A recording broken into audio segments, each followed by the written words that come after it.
y el tema a tratar es el resurgimiento de la Escritura. Antes de dar inicio con la clase, les invito a hacer la oración acostumbrada.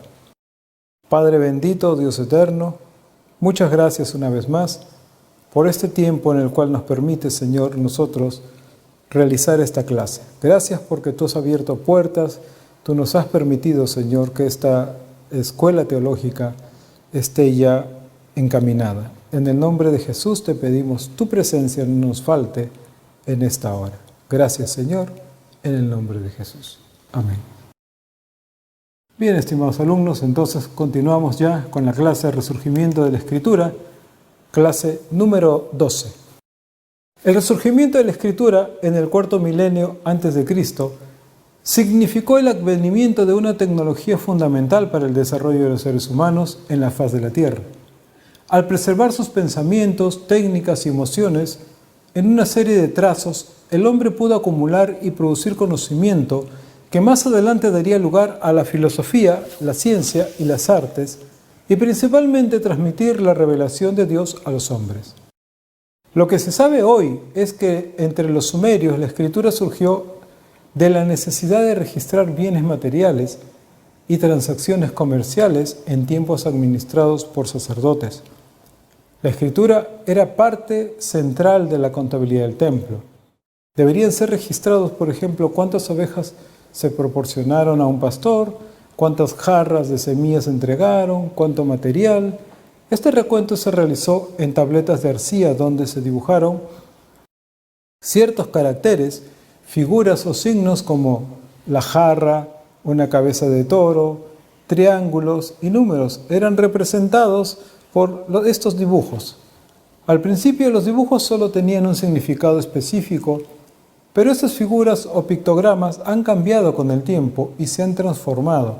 Los signos se simplificaron y se abreviaron y ya no podían reconocerse como la imagen de un objeto específico. La figura que representa una jarra, por ejemplo, ya no se parecía al diseño de una jarra.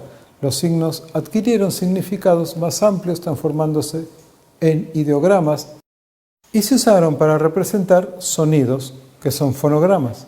La escritura dejó de ser solo una convención restringida a un grupo de sacerdotes. Tuvo que ser enseñado y aprendido, convirtiéndose en un sistema aceptado por la sociedad sumeria en su conjunto. Surgieron entonces personas que tenían el trabajo de hacer la anotación, que tenían que conocer el sistema de escritura, conocidos como los escribas. Podemos decir que son los primeros funcionarios que ejercen las funciones burocráticas. Por lo tanto, la escritura pictográfica sumeria del periodo Uruk se redujo a formas angulares más convenientes para imprimir en las tabletas de arcillas húmedas con la ayuda de una pequeña caña. La escritura cuneiforme, como se la llamó, se desarrolló originalmente para escribir la lengua sumeria. Sin embargo, se adoptó por otros pueblos como los acadios, eblaitas, elamitas, hititas, etc. Escritura cuneiformes y jeroglifos. Según los investigadores, Mesopotamia, la región entre los ríos Tigres y Éufrates en el Medio Oriente, habría sido el lugar donde aparecieron los primeros rudimientos de la escritura. La historia nos informa que el sistema de escritura más antiguo nació alrededor del 3100 a.C. en el sur de Mesopotamia, como resultado del proceso de asimilación entre los sumerios y los pueblos semíticos de Arabia. De acuerdo con lo que ya hemos dicho, el proceso comenzó a partir de una imagen simple que se convirtió en un símbolo pictográfico, fonético, para luego convertirse en una palabra.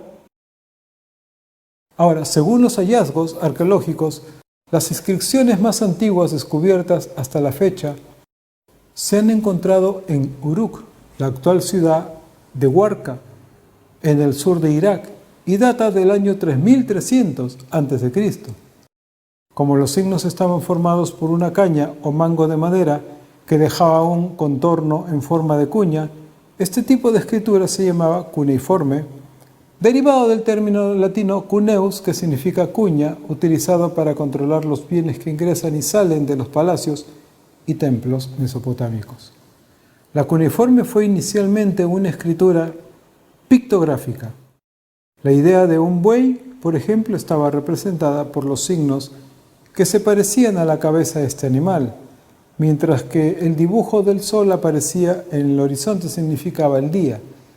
En el segundo milenio antes de Cristo, la escritura cuneiforme se hizo común en todo el cercano Oriente, tanto que comenzó a registrar no solo el idioma de los sumerios, los primeros habitantes de la región, sino también el de los semitas, asirios y babilonios. Por su parte, la escritura jeroglífica se realizaba con pictogramas o signos, íconos dibujados y no lingüísticos, que representaban figurativamente de forma más o menos realista un objeto real o un significado de la escritura cuneiforme. Su nombre viene dado a que se escribía en tablillas de arcilla, con tallos vegetales terminados en puntas en formas de cuña.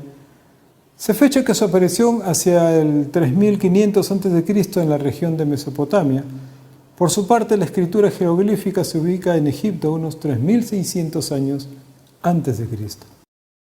Ahora veremos los orígenes del alfabeto. La idea de escribir las consonantes separadas de las vocales apareció al parecer por los egipcios y posiblemente por influencia de este país se extendió entre los pueblos semíticos vecinos en el curso del segundo milenio. Los primeros ejemplos de escrituras prealfabéticas son las escrituras proto-sinaíticas, las cananinas, las pseudo-jeroglíficas, las biblos y las inscripciones de Ugarit.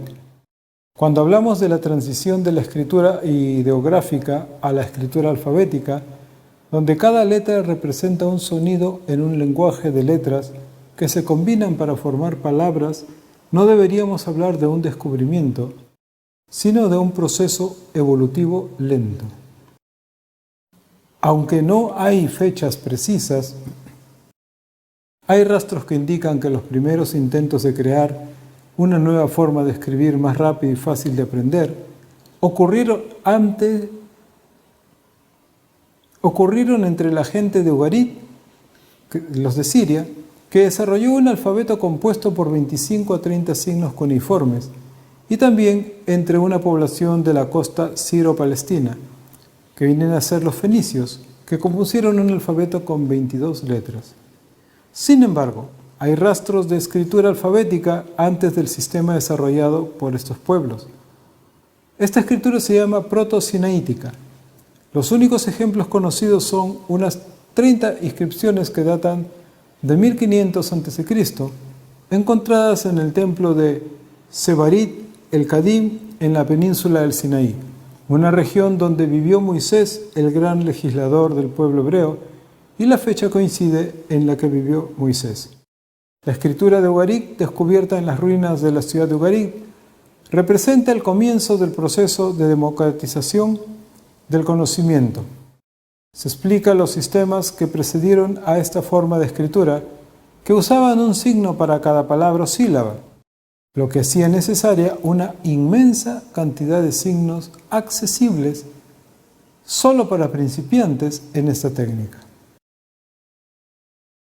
Veamos los idiomas de la Biblia. La mayor parte de lo que llamamos el Antiguo Testamento, o lo que los judíos llaman el Tanaj, fue escrito en hebreo.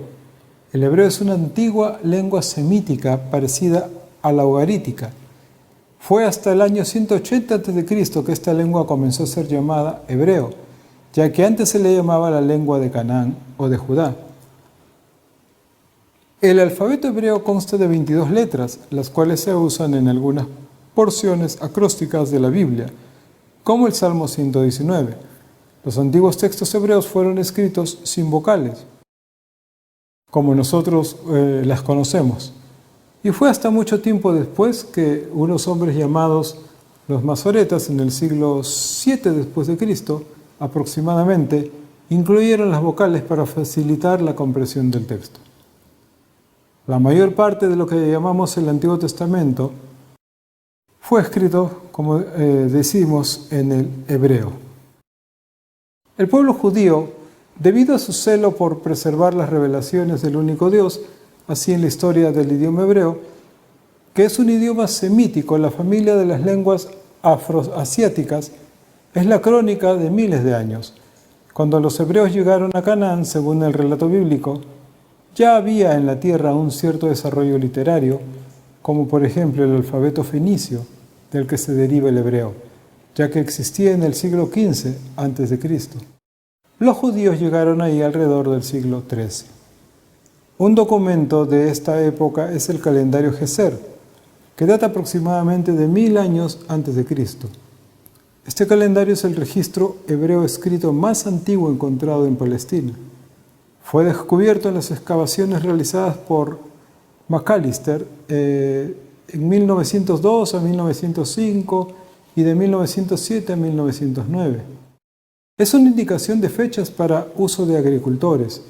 Otro documento muy antiguo es el sarcófago del rey Airán, que contiene una inscripción de los siglos XIV o XV a.C.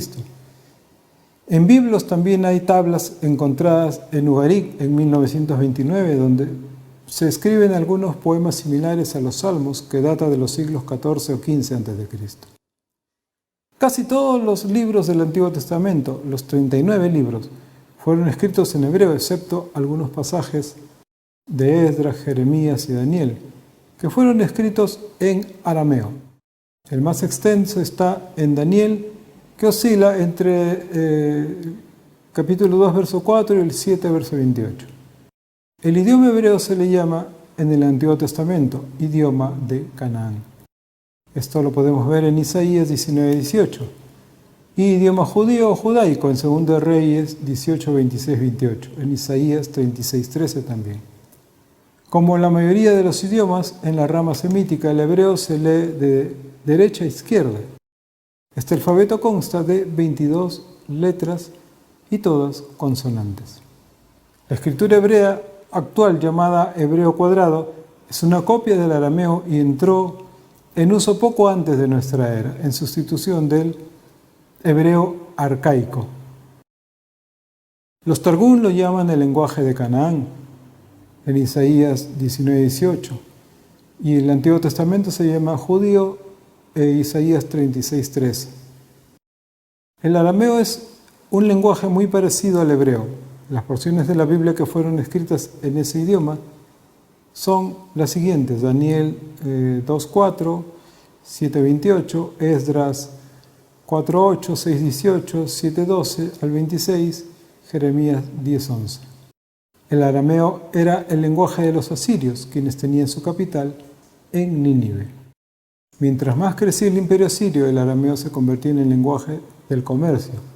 Era el lenguaje usado en las cortes de Babilonia, en el tiempo de Daniel, y lenguaje de comunicación oficial en el imperio persa, en el tiempo de Esdras. El lenguaje arameo, según la tradición judía, habría venido de Aram, hijo de Sem, nieto de Noé.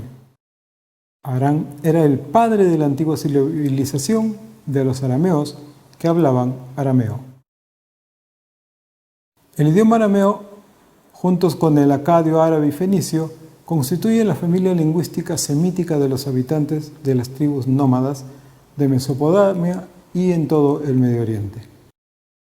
Es muy parecido al hebreo. El arameo se convirtió en el idioma común en Palestina después del cautiverio babilónico. La influencia del arameo era tan grande sobre el hebreo que después del cautiverio del reino de Israel, el año 772 a.C., la nación israelita comenzó a sentir la influencia del idioma corriente de las potencias mundiales, en 536 a.C.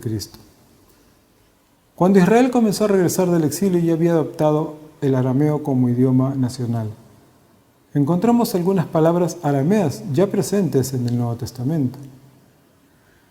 Debido a que los hebreos adoptaron el arameo como su idioma nacional, en el Nuevo Testamento se le llama hebreo, como se lee en Lucas 23:38, en Juan 5:2, 19:3, 17:20, en Hechos 21:40, 26:14. El idioma griego. El alfabeto griego se basa en el alfabeto fenicio desarrollado alrededor de 1050 años antes de Cristo, antes que los antiguos griegos llamaron a las letras de los fenicios. Los griegos tenían muchos contactos comerciales con los fenicios, especialmente durante el siglo IX, en la región siro-palestina. Durante el periodo helenístico, los griegos ya hablaban un dialecto común, conocido como el koiné, que es derivado del dialecto ático. Según el profesor Trebolé Barrera, es necesario advertir que el koiné era el lenguaje común de la gente, como el lenguaje cultivado de los escritores de la época. Polibio, Estrabo, Filón, Josefo y Plutarco, el dialecto común, a veces llamado dialecto alejandrino, se convirtió en el idioma común de todo el mundo mediterráneo. Helenizado por las conquistas de Alejandro III de Macedonia, y se utilizó según muchos siglos, incluso durante el periodo bizantino. El griego moderno deriva de ello. La evidencia textual hasta la fecha de que el Nuevo Testamento entero fue escrito en griego. Es posible que algunos libros del Nuevo Testamento hayan sido escritos originalmente en hebreo,